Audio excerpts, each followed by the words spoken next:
Right. Welcome back, everyone. Happy Friday to you. And a huge shout out to my colleague, Brett Norton, who has facilitated the first two sessions of this conference.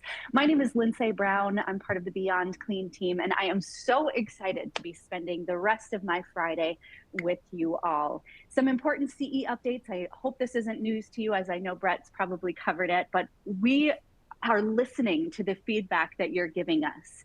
And because we are listening, we've made an important change to CE credits for these conferences. Each individual session is now CE approved for one CE. So at the end of each session, you can find the link to access your CE certificate in the downloadable resources window on your screen. If you do need nursing credits, stay tuned to the conclusion of the conference and we'll automatically direct you to those nursing credits. A big shout out to our event sponsor today, Gettinga. Gettinga has been an event collaborator with Beyond Clean and with First Case, and we're really excited that they're dedicated to pushing this Operation Optimize idea forward for the sake of optimization in sterile processing workflows everywhere. I'm really excited to introduce our speakers today. We do have someone who you probably know. If you don't, I'm super pumped for you. But Jamid Billingsley will be pinch hitting today for Brianna Paul. She's unable to join us. But Jamid is a nationally recognized speaker. He's an expert in surgical technology and sterile processing. And he's worked in roles from certified surgical assistant to director of surgical services for large multi-campus systems. Jamid's a veteran of the U.S. Navy, and he's currently a voting member of 8 AMI committees. That's 8, which is kind of wild for me to comprehend. We also have someone that I am such a huge fan of, Janine McGlynn, joining us for this conversation. She's a lead sterile processing tech at Cleveland Clinic, Avon Hospital. Janine is a Golden Crown status sterile processing professional who constantly seeks to expand her knowledge and stay up to date with the latest industry advancements. And I know you're going to gather so much from her insights today. Someone I've recently gotten the opportunity to get to know, Rory Burke, is also joining us for this conversation. Rory is an instrument tracking system coordinator at a VA hospital in Montana. He's also a Golden Crown status professional and is highly passionate about finding ways to improve the safety and the efficiency of sterile processing workflows. Joining me for this discussion, actually joining our panelists for this discussion rather, is my colleague and friend Hank Balch. Hank goes way back to day one of Beyond Clean. And if you don't know him yet, I'm excited for you to get to know him during this session. Definitely connect with him on LinkedIn. We're going to talk about quality today, and specifically whether or not your sterile processing team is listening. We all know that feedback is a really, really powerful tool for growth, a powerful tool for development. And so when there's feedback about your sterile processing department, whether it's positive or negative, is your team listening? We're going to dive into that question and so many more today. So without further ado, I'm going to hand it over to my colleague, Hank Balch. Take it away, Hank. All right, yeah, welcome everyone to this session. We are pumped to be talking about quality, and as the name of the session implies, not only talking about quality, but listening to what quality has to tell us and our teams in sterile processing. As the intro kind of talked about, my background is as a frontline sterile processing technician, so I've lived this process. What was funny about the intros, and listing all the Golden Crowns. Jamid, you're a Golden Crown yourself, aren't you? Yes, Okay. I am. Okay. I am. Yeah, and I'm a Golden Crown. The Hank invention of kind of qualifying the crowns. Yes. Yeah, I love that. Yeah, so we just could have called this, the Golden Crown panel discussion, I guess, if we really wanted to show off. But all that to say, clearly this panel's very committed to improving themselves in their own career. And I know each of y'all are committed to improving your departments and the industry at large. So let's stop with all the intros finally. Let's get into the meat of the conversation. And maybe let's start at kind of the very beginning. I like to start any of these interviews when we're talking about complex topics like quality, like feedback systems, with defining our terms. And, Rory, I'm going to kick this one back to you first and just say quality feedback. What does that mean to you in the day-to-day in your sterile processing experience? So the way my department's always treated quality feedback, we use it as a tool to identify any training deficiencies we might have primarily. We also use it to identify where our strong points are. But the big use we use for quality feedback is if either an end user or part of our team or our whole team as put together is consistently missing a step, or there's an inspection that's not quite being done right. It's a quick and easy way for us to go, okay, we need to have an in-service on this, or let's huddle up and talk about why this is happening. So that's our main thing. It's kind of like the caution flag or the caution lights you see when you're going down the road. Like you're not exactly sure what's going on, but something's going on that we need to take a closer look at. Yeah, so that's great. What about you, Janine? Yeah. Is that your experience with quality feedback, or would you define that any differently? I would have to agree for sure. But I think instead of being, reactive, we want to try to be proactive with it. So that's kind of my approach.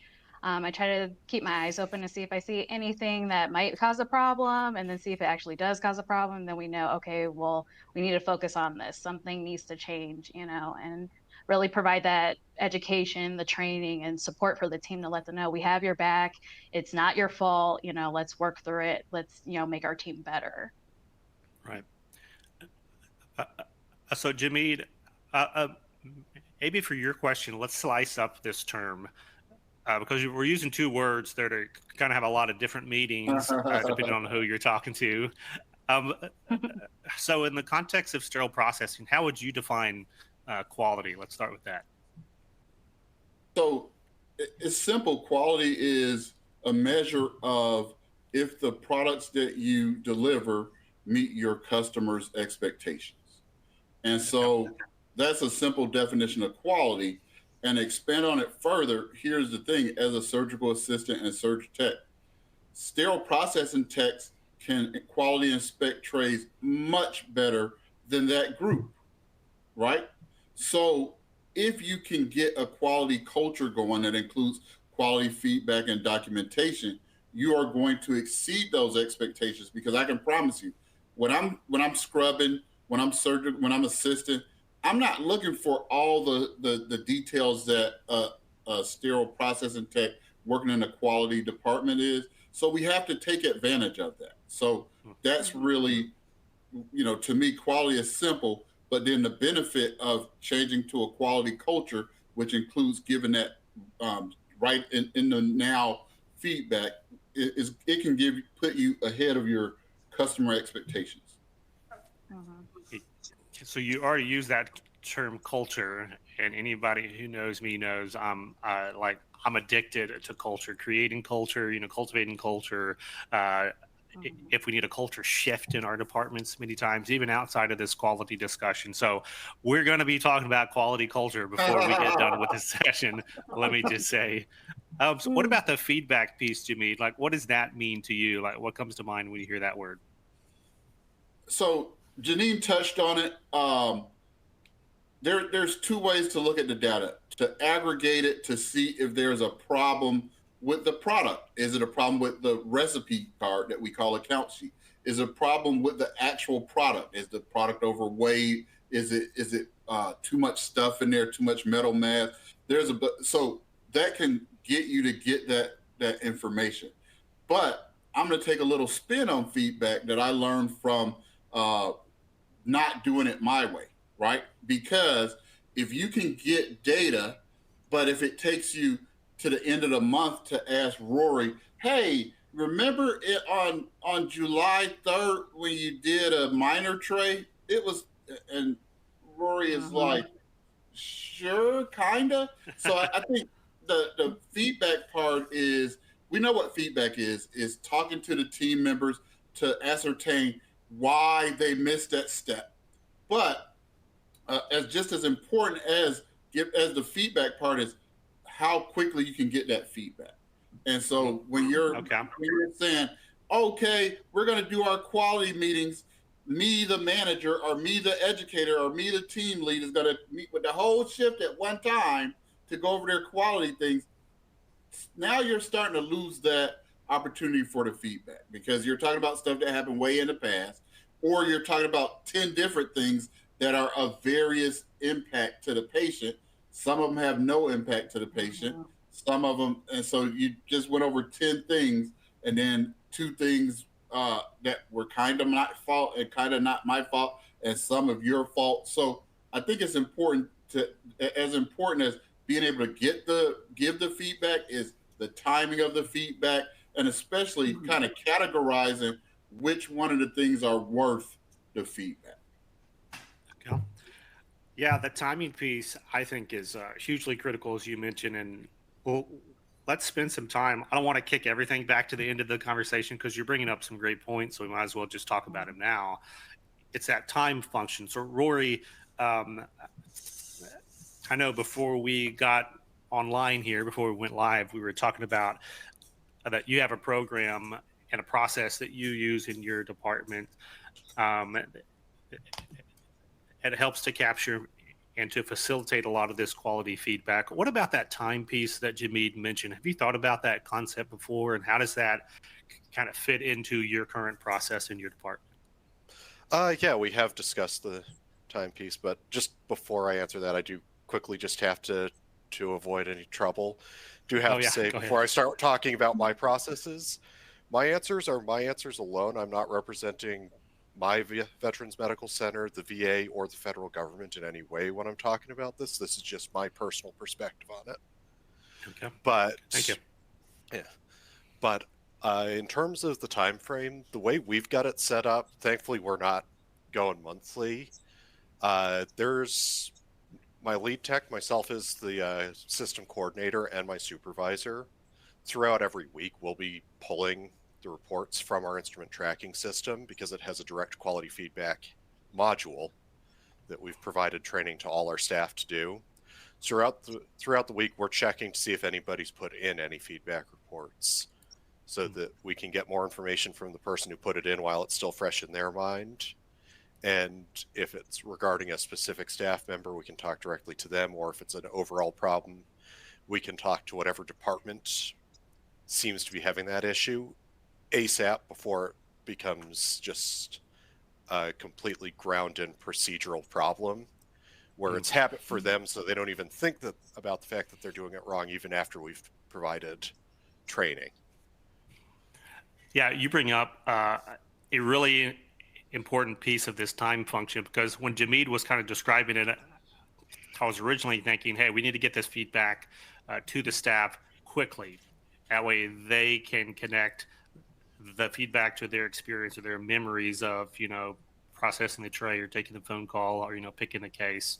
But then you bring up, it's also important for that feedback to be put into the system quickly before that memory of the event starts to fade or get blurred with everything else that may be going in the operating room or in the sterile processing department. So Janine,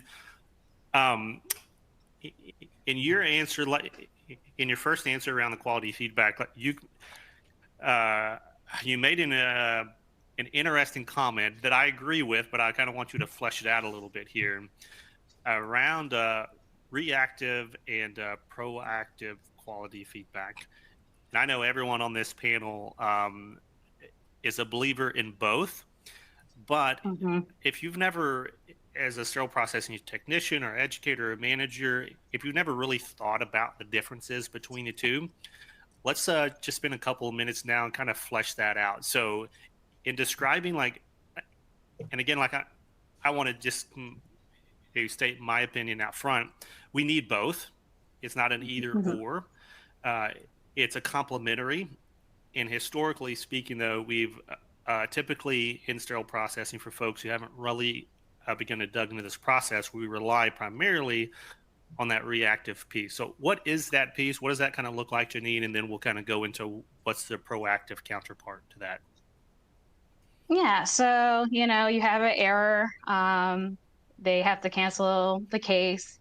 You come back to the team and, the OR is very disappointed in us. They think we don't care. What happened here? And of course, no one really has an answer. We haven't taken the time to really explore and really investigate what actually happened. Was it actually SPD, or did, rough handling of this tray, put a hole in it and we didn't have a backup because it wasn't communicated, or maybe it was a turnover. There's just so many things to instantly be like, oh, it's SPD's fault and we have to do better, guys, versus actually looking at the situation and try to figure out, okay, was it us? If it was, then obviously we need to talk to that individual and we need to let the staff know as a whole, like, okay, there's a hole in our process. We need to fix it, and then the other part is, okay, well, if it is the OR, mishandling trays, then we need to let them know, like, hey, this could have been prevented and we do care. That's why we're letting you know what we found. So that way we can prevent this as well.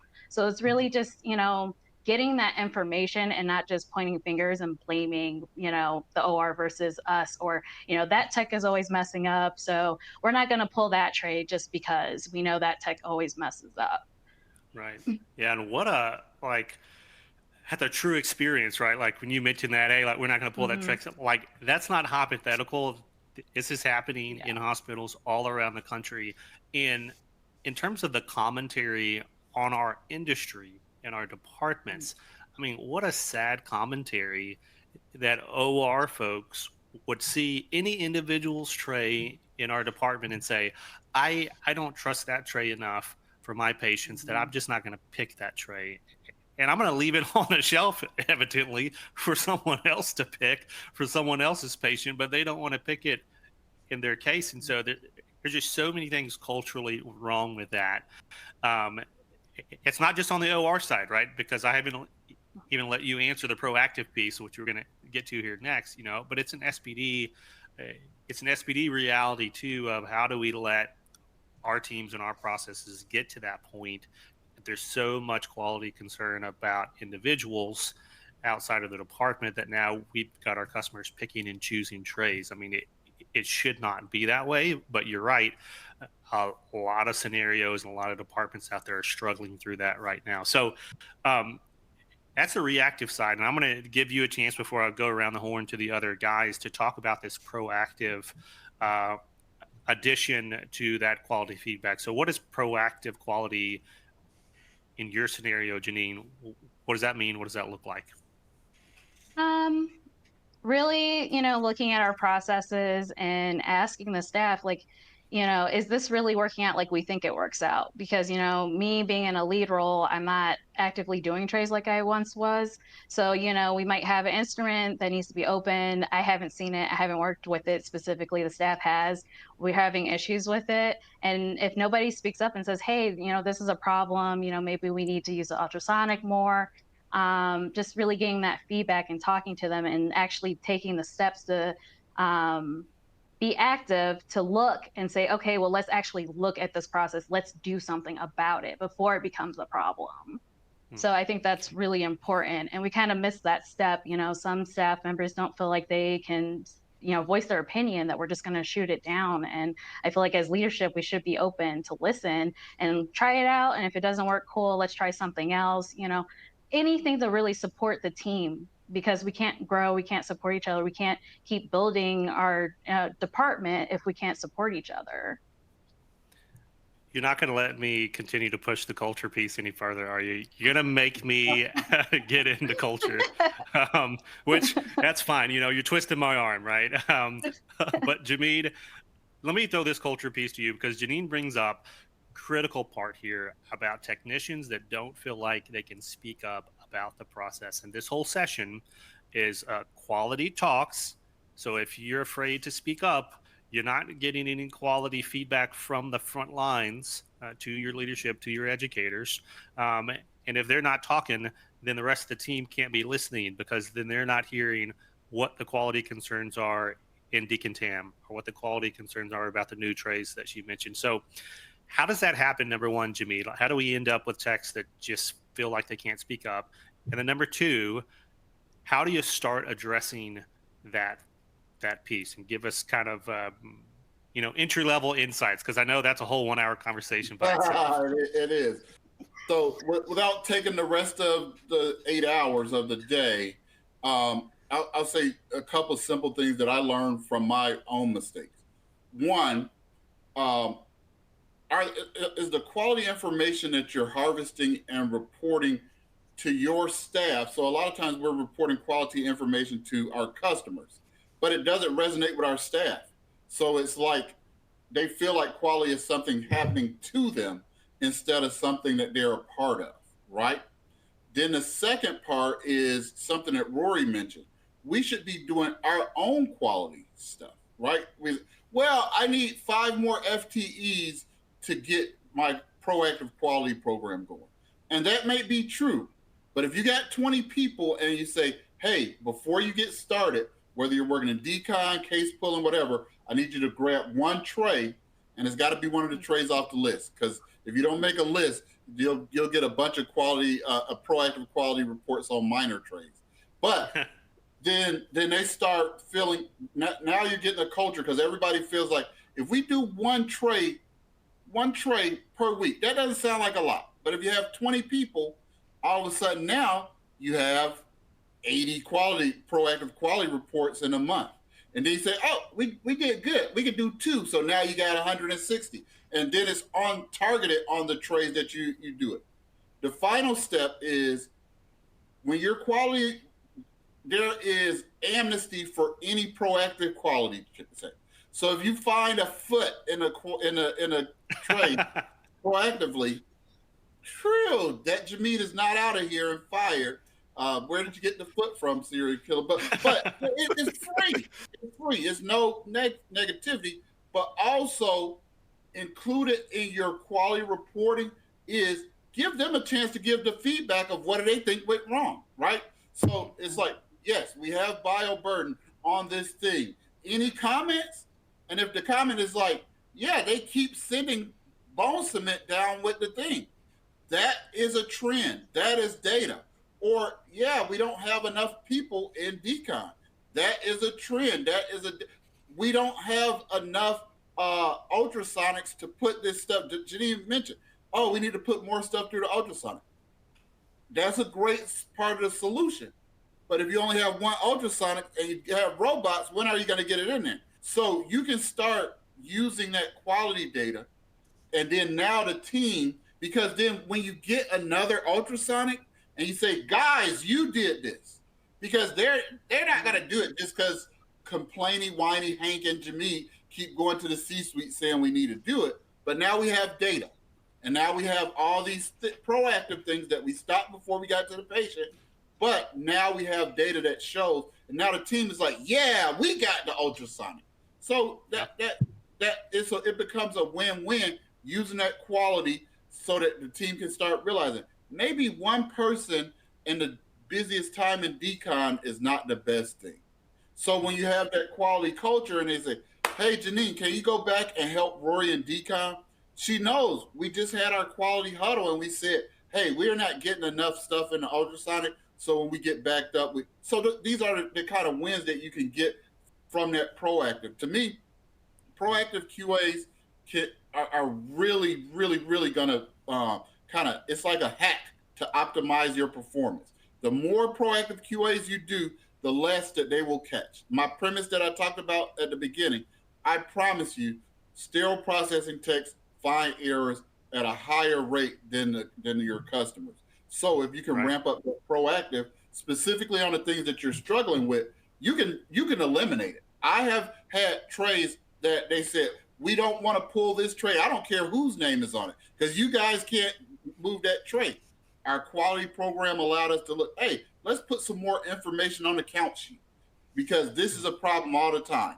Let's do an in-service on this. Let's make this one of our milestone trays during our orientation. Let's make this one of our milestone trays during our annual competencies. That tray went from not being able to go a month without an error to 3 years with no errors. Yeah, so you're dropping too many good things to me because like the milestone trays, great idea. That's something I don't think we're going to have time in this session, but I want to hear more about milestone trays in the training process. That sounds like such a great idea.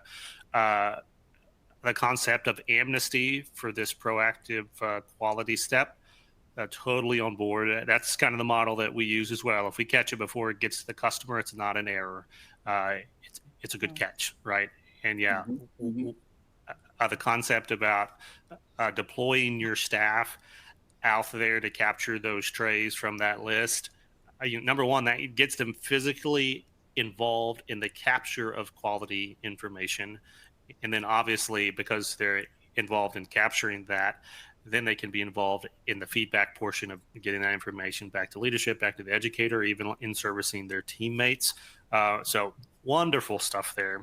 And again, I got stuff going. We got articles, we got next sessions for next conferences coming out of that.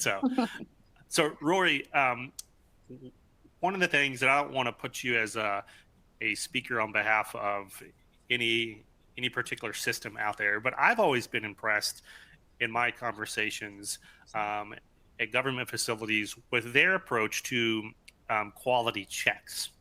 And as I've worked in nonprofit hospitals, I've worked in for-profit hospitals, and all these systems, that we're kind of talking about today, like I always felt like I'm building systems, kind of from scratch. But then I get into some of the other scenario on the government end of things, and there's just a whole other mindset to quality, to documentation, to approach. And how does that work in to what we're talking about here with these proactive and reactive approaches? Like, how does that really play out in the day-to-day? So I'd say with the amount of documentation that you say we have, that's because there's a deep-rooted philosophy in both the military when I was there, plus where I work now, of if it's not written down, it never happened. So we actually, on top of an active proactive system that's built right into our instrument tracking system that allows our staff to provide that feedback, we also have another layer of tracking systems where we work with infection prevention to do quality audits on our trays, not daily, but at frequency.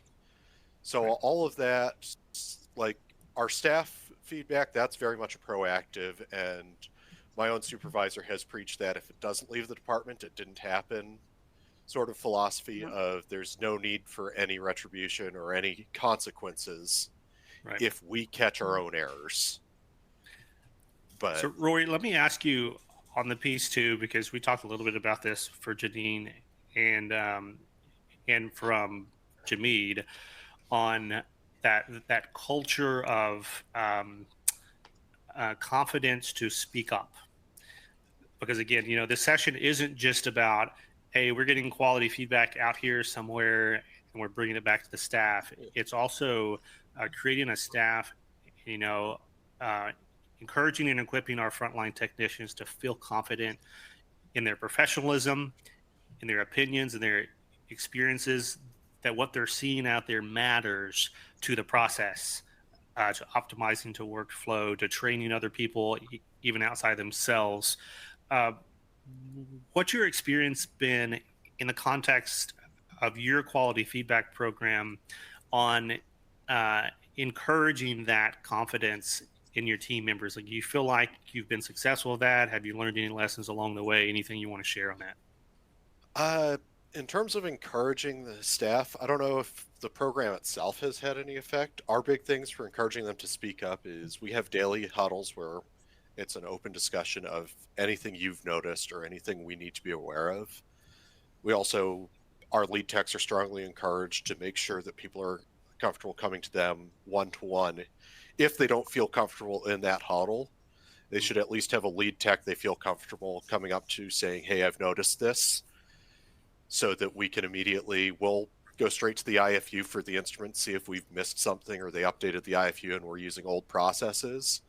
And then if that person doesn't feel comfortable saying it, our lead techs will be the one bringing it up in huddle and saying, so-and-so noticed this, because you got to give credit to the person who caught it. That's going to help them feel more comfortable in the future, bring it up, making sure even if they are scared to speak out in front of the group, let the group know that they were paying attention and they caught something that could have proven to be problematic.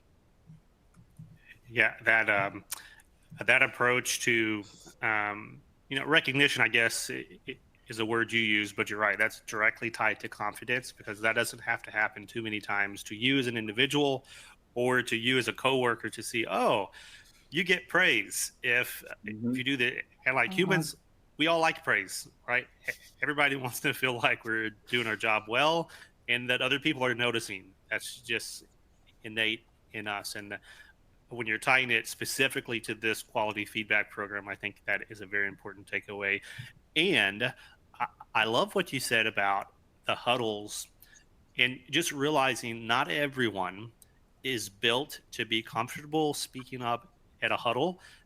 That doesn't mean that you're not confident in your ability to speak, or that you're not confident in your professionalism, but not everybody is able or capable to speak out there in this ways, especially if it's going to impact the process, and like maybe it's going to slow the process down, or it's going to change the process and make it a little bit harder for your coworkers. You don't want to put the target on your back by being like, hey, we're cutting corners in decontam and we're like double stacking trays in our washers. Just want to let everybody know that. They're like, we're going to catch you in the parking lot, Johnny. Just wait. So as a leader and as an educator, like, be cognizant of giving opportunities outside of just that one opportunity. Hey, do you think, okay, now everybody had the one chance to speak up, no one spoke up, so nothing's going on? You got to be thinking people are built differently. We need to give multiple context of getting that voice and that insight back. So that's a fantastic call out there, Roy. Let's transition in here. So we're about halfway through our time, and I think we've done a fantastic job outlining the what is it that we're talking about. What is this quality feedback that we're trying to get from the operating room, from our own departments? We spent a little time now talking about culture, and we may not be done yet. We'll see if it comes back up again.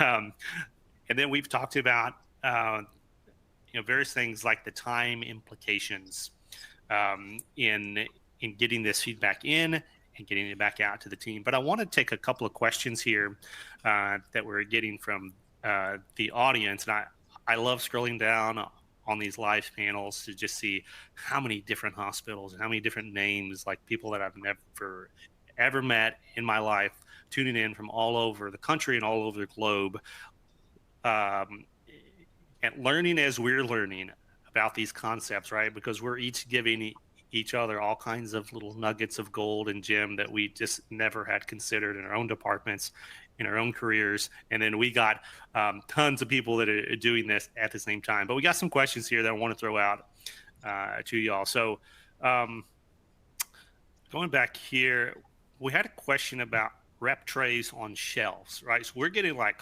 really concrete. And I love this question because folks are just like, hey, okay, you're talking high level, great. I got some problems I'm dealing with today that I need some insights on. And the question is, why should we keep them on our shelves if we have such limited space? What's the arguments for and against? And in particular to what we're talking about for quality, what kind of quality feedback would be helpful in making this decision in anybody's department out there? Anybody want to take a swing at that?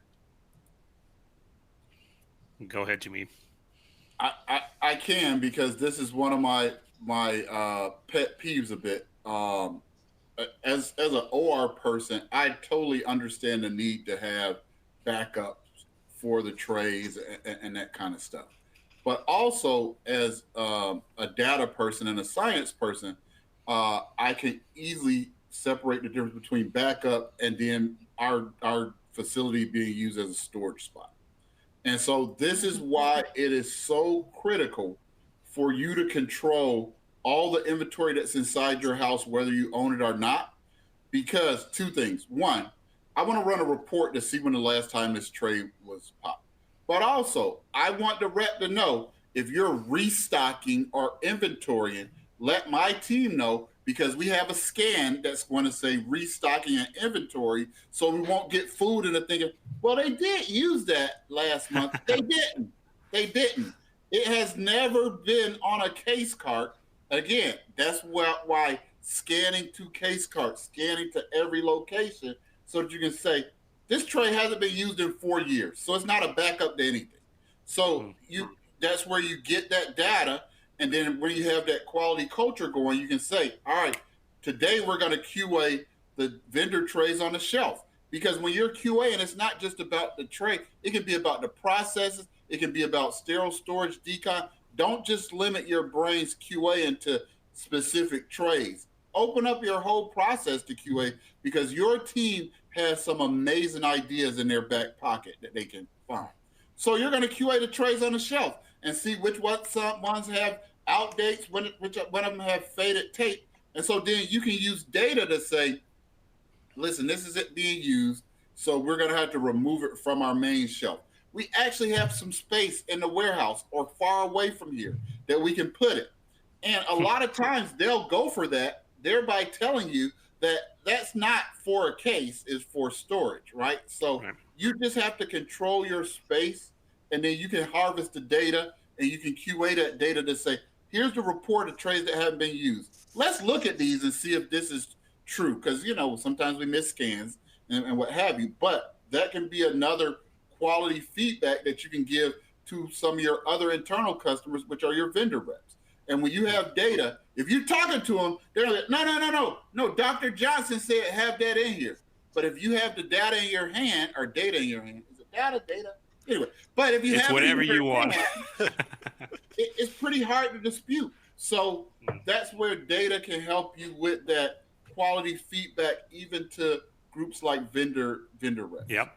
Yeah. That was my big takeaway, honestly, from that answer, Jameed, is, hey, we've been talking about quality feedback just as it pertains to SPD, the in and out of SPD. But now, we've got this other category of other folks that are touching our department in various ways. Either they're our customer, or in the case of vendors, we're kind of their customer because they're bringing their trays into us.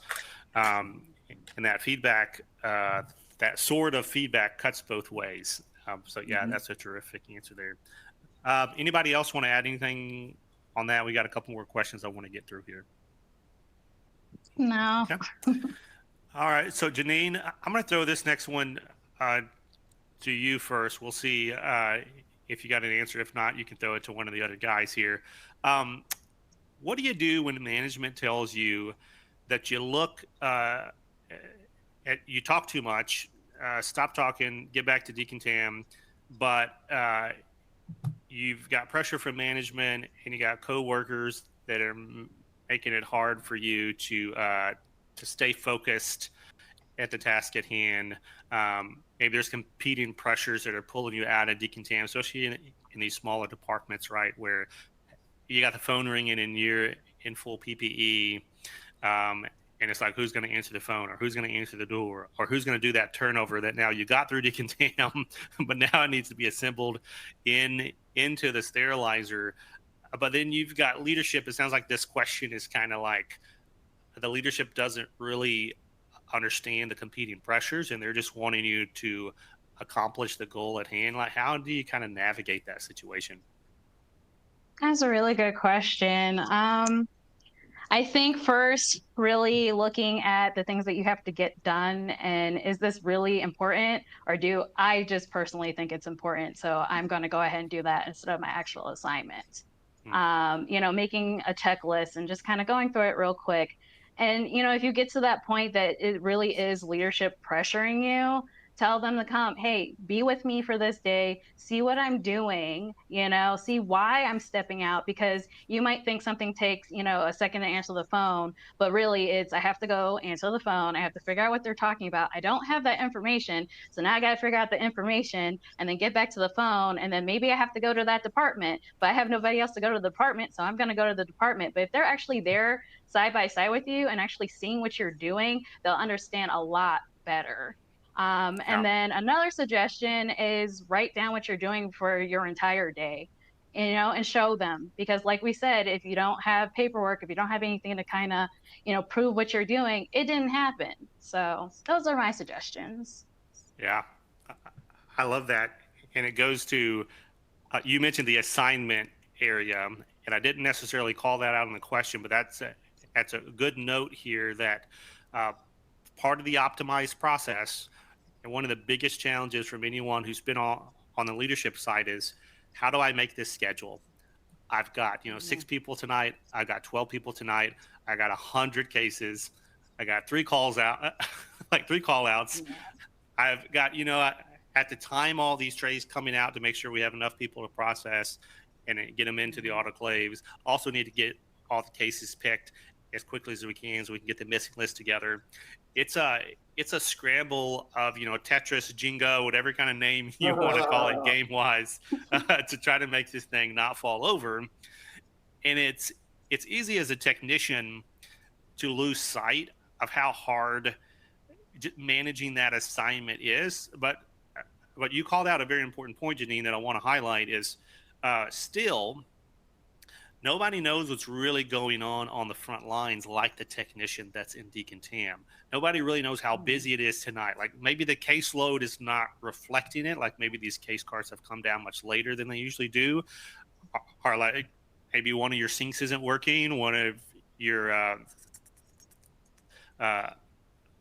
washers is taking longer. Whatever it is, it's that frontline feedback that if that's not coming back to the leader on a regular basis, and the leader's making bad decisions when it comes to their assignments, and then it just continues to cycle deeper and deeper and deeper, then you end up in a situation where nothing's optimized and nobody's happy. And that's a bad place to be in SPD. So great answers there. Let me throw out one more here, and then we'll get back to the outline. We had a question about contact time and soak time. Are they the same? Are they different? What say you, expert panelists? As I understand it, they are different. What I've been told both by some of our reps bringing in various cleaning solutions and such, as well as by my own leadership, contact time is the total amount of time required for it to be effective. That can be while you're scrubbing the instrumentation or while it's sitting idle, submerged. Whereas the soak time is prior to starting scrubbing it. It needs to be in contact with that solution for that long for it to get its initial process started. Maybe it's an enzymatic, and it needs to have a chance to soak through the burden first before you start scrubbing for it to optimize. I could be running off of bad information, but that's what I've always been told by educators, reps, etc. is contact time is total time. Soak time is just put the instrument in the solution, step away. And then we have another term out there in use called dwell time. I'm not even going to make us answer that one. So yeah, so that question and that answer, Rory, thank you for taking a stab at that. I think that's a great topic for someone out there in sterile processing universe to maybe put a little article together for us, do some more research, dig into IFUs, call some manufacturers, and answer what is soak time, what is contact time, what is dwell time, and get it all sourced out, get it all referenced, because it's a complex question, and I would like to know the complex answer to that as well. So anyone tuning in, and anyone on this panel, if you want to take a big stab at it, at about 1,000-word article, send it to me after the show, and we'll get it going. Okay, back to the topic at hand with these quality feedback systems. We got about 15 minutes left, and I want to make sure that we get to the tools, right? The systems and the tools to make this effective. I don't know how old Rory and Janine are in terms of sterile processing years, but I know Javid goes way back. There was a day in time when we didn't have cool, fancy software and tools to put all of our quality information in and all of our competencies in. We had to do it the old-fashioned way. I don't want to go back to those days. I love where we are today, and I love the new technology coming in. But I know that it's still, we're kind of in a transition period. A lot of departments out there have access now to these tools and software, but there's still a large part of them that don't have the time, don't have the training, don't have the confidence to begin to leverage the tools and systems that we have in terms of technology. So I'd like, Rory, if you can walk through your experience with your kind of software tools, programs, and just like what that looks like on the ground floor, in terms of how your technicians experience it, like how are they putting quality events in, and then how are you getting quality feedback out? And then is there another component or any other software documentation that you're using to then implement and apply that quality feedback back to the process? Yeah, so our frontline quality feedback system we're using, like I said, it's built in to my instrument tracking system, thankfully, which that's definitely a time saver, not having to build one from scratch. Right. And the way it's designed is it can be pulled up on any workstation in about 30 seconds. After you've scanned stuff into Decon, you notice, oh, hey, this tray wasn't pre-treated at all, and now I've got dried bioburden that I'm going to spend another 20 minutes scrubbing at. You pull up the quality feedback, it's got a drop down so you can choose, you can tell it exactly what instrument or what tray your issue is with, so we can track the entire life cycle of that tray if we need to go further back to identify the problem. You say what department you received it from, or if you know exactly who just handed it to you, you can even write down a technician's name. Not saying accusations, but that helps us identify root causes. Right. You jot down how much time is the department losing because of this error. Is this something where it's just well, that's mildly inconvenient, or is it I'm having to stop my entire process for the next hour? And then write up a brief description of what exactly you saw. You can either put it in as an open, still active issue, or you saw it, you addressed it already, it's closed. You can just mark it as I'm making a note of this, but it's already been addressed, so we don't need to do further work on it. Then my leadership team, we pull a report of all of that week's quality feedback reports. Glancer will look for any patterns to say, okay, this department or this step is continuously coming up. If that's what's happening, our normal way of addressing it is we'll reach out to whoever that issue is coming from, whether it's our own department or an end user department, schedule time to do an in-service. Maybe we just haven't done the education recently enough. Maybe we need to re-emphasize a step. Maybe it's a new step and everybody does it. You're so used to doing it one way that there's a new step. You just forget about it because that wasn't there before. And you need to hear it again that, hey, I know we haven't done this before, but we really need to be doing it. And just go from there. Hopefully that will be the end of that particular problem. If not, that's when he escalated up to the service level and go, hey, your people aren't listening or my people aren't listening. What can we do from here? So Rory, in your description, and that's a great description, and I think a lot of folks are probably sitting there thinking, oh man, I'd love to have that kind of process, because like very thorough, right? You got all the different choices to be able to say, hey, how did this happen? Where did it happen? Who's it associated with? What's the impact? What's the cost? I love being able to calculate, like what is the true, what's the financial impact of that? Yeah. So Jamita, I want to throw it to you though, because, part of Rory's process as described that I think needs to be involved in every process is that piece about scheduling time for the leadership to look at the data. And you kind of mentioned this early on in one of your answers too, of, hey, you can have a great quality feedback intake process and you got a mountain of data, but if no one's ever looking at it, it ain't doing any good to anybody. So how do you hardwire time out of busy leadership on a regular basis to sit down and look at this, especially because time is so important, like you mentioned, to do this on a regular basis? And then also, how do you carve out time in the life of the department when all your technicians are busy and you got surgical volume to take care of to do in-services on these quality themes and outliers that you've been finding in this report? How do you do that as a leader? So the in-service part is actually the easiest part but you have to get to the in-service part. And right now, a lot of our times, our first thing is mistake in service. We don't have any data. So we're doing a whole in service on something that just Jameed is struggling with, and Janine is sitting there during the in-service like, this is it's spelled right out on the thing. So that's why that data compilation is important, so that you can make sure that you're using the time valuably. So I think the part of it is changing to a quality culture. You have to sell. When people say, I don't have time, what they really mean is that's not important to my everyday life. When technicians say, I don't have time to do a preemptive or proactive quality, that means I don't think my leadership hasn't sold me on how important this is. So it's really helping people, activities like this, education like this, but really you have to have the calling right now to realize that the reason that you don't have time is because you're putting out fires.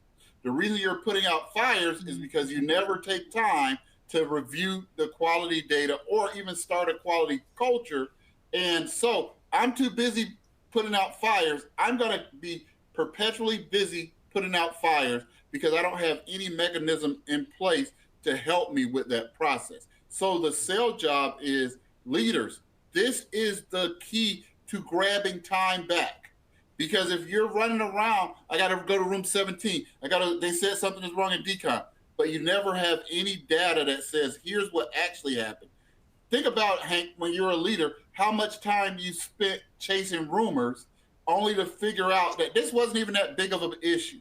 But right here, this big monster was staring you in your face, but you never took time to say, all right, guys, let's get together. What third shift, what's the big issue that you're having? So I think you have to make it important. And the thing is to understand is taking time to review this quality data so you can make a plan, because you can have all this data and at the end of the year you go, oh, I guess something is wrong with this trade. Well, it's too late now. You got fired. You're on the unemployment line. Your supervisor quit. Your engagement scores were low because all you did was say, hey guys, we had another error on a so-and-so trade. Instead of stopping to do the data, all right, let's do a root cause analysis. Educator, let's do that before we do an in-service, because you're doing an in-service on what's not the real problem. Let's do a root cause analysis. Aha, I figured out why we keep messing this tray up. So then now the in-service goes a whole different way. Like, here's what we did to support you. We realized the count sheet was terrible. We realized the tray was too crowded with instruments. But don't just go, all right, in service, hey guys, stop messing up this tray. That's what you see all the time. You're like, oh, great in service. But I think I got you a little bit passionate on this one, Jimmy. Is this your soapbox? It is one of the things that's important to me, because I hate to see my fellow leaders wasting their time and spinning their wheels and not meeting together with every level of the team about the quality data, and then turn around and meeting with the staff about the quality data. Is the ultimate time waster and kind of underminer of your leadership. Yeah. I think, the big push there for me was, if you're going to do an in-service, you need to be in-servicing the right thing. And that's a big challenge out there. And honestly, that's another great idea for some articles and content around what makes a good in-service, what makes a bad in-service, how do you prepare, like you said. Like, I think a lot of folks would benefit from that kind of information.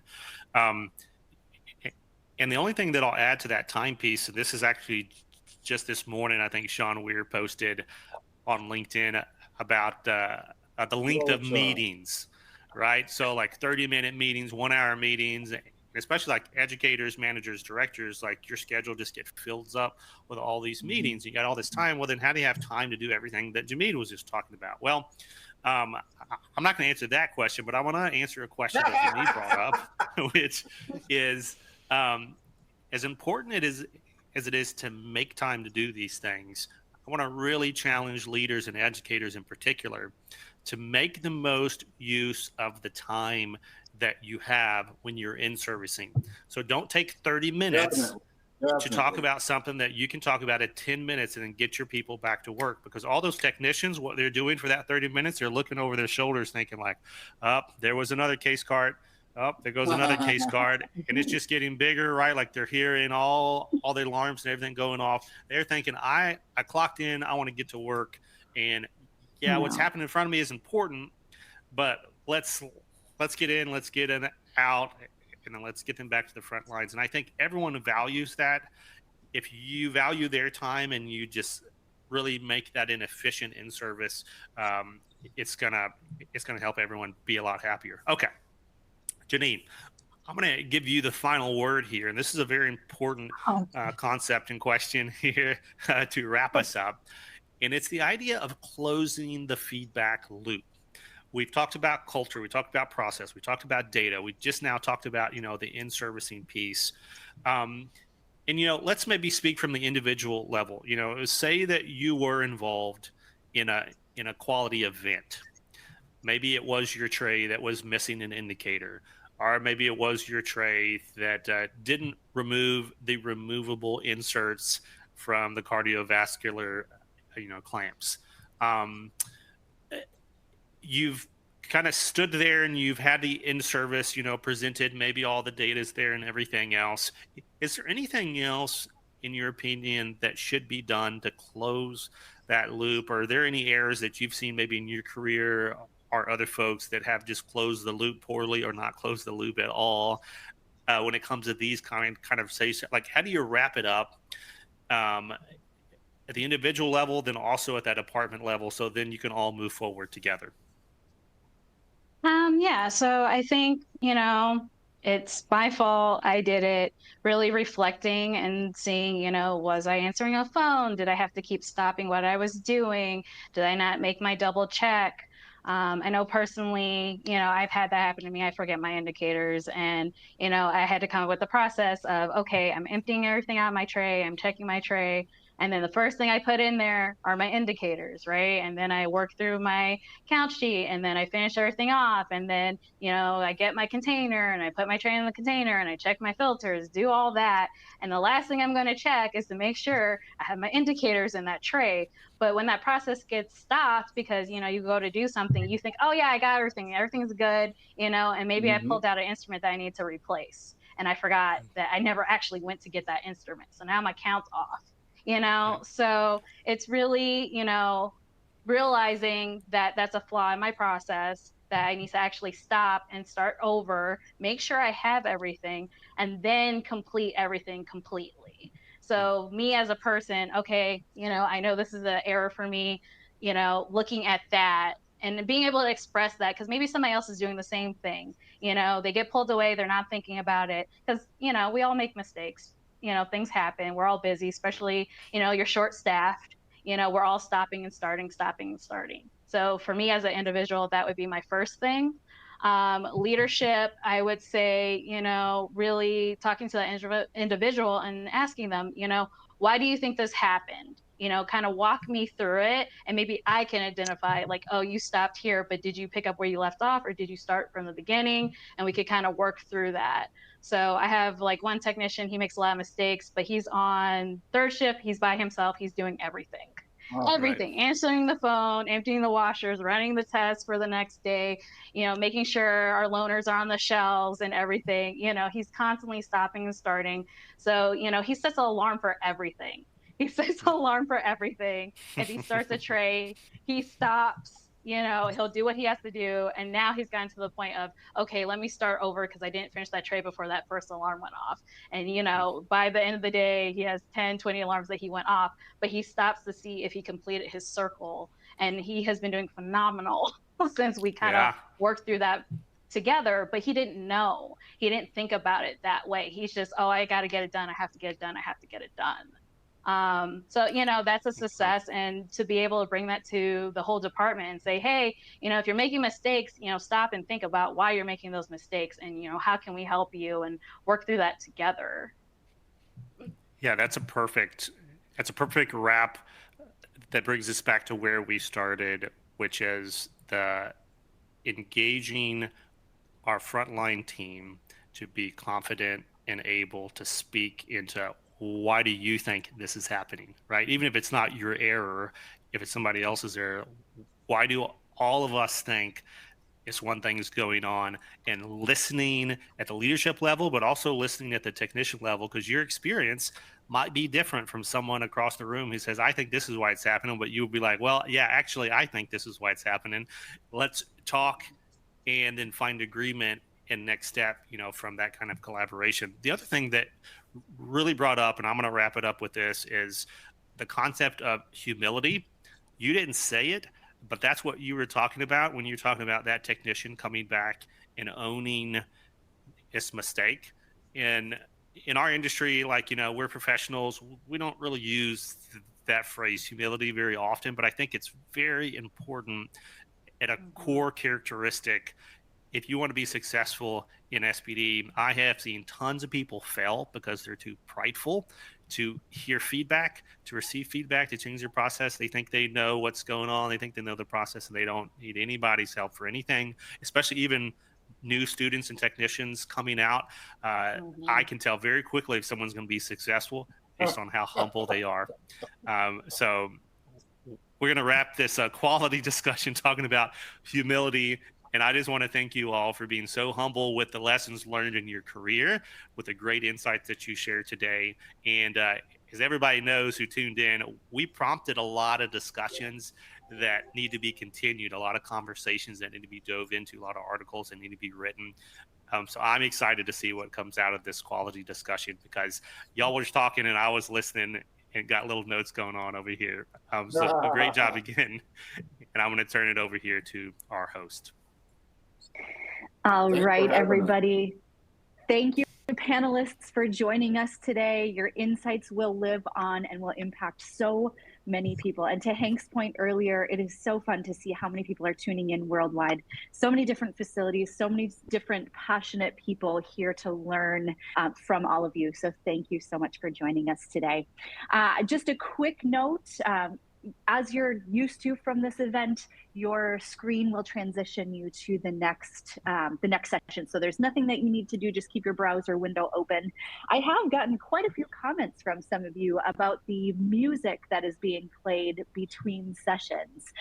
Last year, Beyond Clean released an album, a sterile processing album of songs related to the sterile processing industry called Beyond the Tunes. We're going to put a link to that in the final session of today's conference, so you can access it. But if you're curious to listen to those songs, just visit our YouTube page and search for Beyond the Tunes. It's pretty sweet. There's a wide variety of genres represented in that album.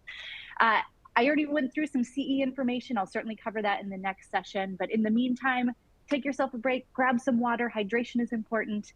And we're excited to see you back in the next session. Thank you, everyone. And we'll see you in a little less than 10 minutes.